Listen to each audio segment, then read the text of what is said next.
आखिरी एक चीज़ सिखाने लगा। दरगाहें क्यों बनी, आस्थाने क्यों बने, सूफिया क्यों बैठ गए अपनी एक अलग चार दीवारी बनाकर, पीर खाने बनाकर। मदरसे काफ़ी थे, खानकाएं दरगाहें अलहदा से क्यों चार दीवारी बनी? हाँ, उसका सबब ज़िंदगी गुजारने का तरीका सिखाना है, आदाब ज़िंदगी सिखाना है। हमारा दीन सरासर अदब है। सरासर क्या है बोलिए? अदब। अदब किसको कहते हैं? इस पर आप 100 किताबें भी पढ़ लें तो आपको इतना जल्द समझ नहीं आएगा जो मेरे 2 लफ्ज़ों से समझ आ जाएगा। क्योंकि मैं पढ़ने पढ़ाने वाला आदमी हूँ, मुझे पता है, मैं खुद भी बड़ा अरसा पढ़ता रहा कि अदब को हम 2 लफ्ज़ों में बयान कैसे करेंगे, डिफ़ाइन कैसे करेंगे।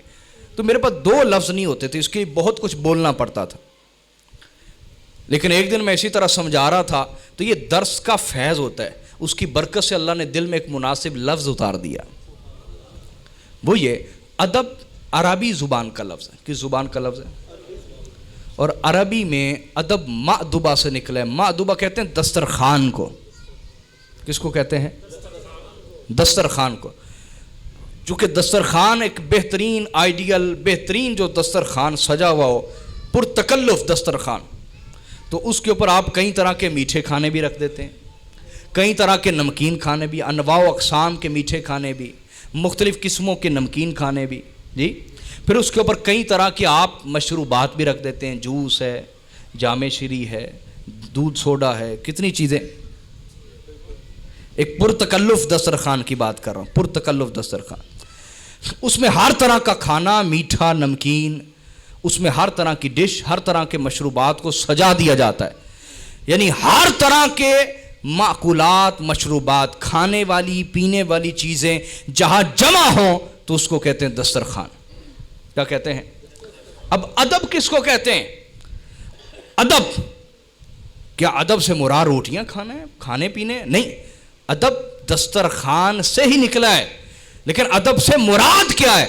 सूफिया औलिया अल्लाह के यहाँ अदब से मुराद क्या है? अदब से मुराद अच्छे अखलाक का दस्तरखान है। अदब से मुराद बोलिए, अच्छे अखलाक का दस्तरखान है, अच्छे रवैयों का दस्तरखान है। समझे कि नहीं समझे?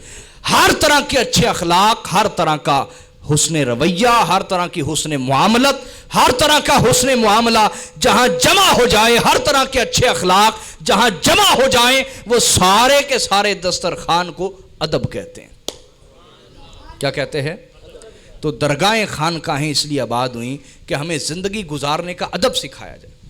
ज़िंदगी गुजारने का, बड़े का अदब क्या है, छोटे का अदब क्या है, खाने का अदब क्या है, पीने का अदब क्या है, लिबास का अदब क्या है, नमाज का अदब क्या है, ज़कात का अदब क्या है, रोज़े का अदब क्या है, हज का अदब क्या है, ज़ाहरी जो इबादतें उनके आदाब क्या हैं, बातनी इबादतों के आदाब क्या हैं, अल्लाह की मोहब्बत के आदाब क्या हैं, अल्लाह के खौफ के आदाब क्या हैं, अल्लाह के तकवा के आदाब क्या हैं, नमाज के आदाब क्या है। इसी तरह जो बातनी चीज़ें, क्या बातनी चीज़ें हैं, मसलन हसद को छोड़ने के तरीके क्या हैं, नफरत से पाक होने के तरीके क्या हैं, गलास्तों से पाक होने के तरीके क्या हैं, ये सारे आदाब सिखाना। हत्ता कि शादी करनी है तो उसके आदाब क्या हैं, बीवी के साथ रहना है तो उसके आदाब क्या हैं, बीवी शोहर के साथ किन आदाब के साथ रहे तो अच्छी ज़िंदगी गुजरती है, औलाद कैसे पैदा करनी है, पैदा हो जाए तो पालनी कैसे, इन सारी चीज़ों के आदाब। एक कवारा लड़का है तो किन आदाब के साथ ज़िंदगी गुजारे तो जवानी पकीज़ा रहती है, एक कवारी बेटी है तो किन आदाब के साथ ज़िंदगी गुजारे तो वो पकीज़ा किरदार की रहती है, उसका आने वाला मुस्तकबिल अल्लाह अच्छा कर देता है, बेहतर कर देता है।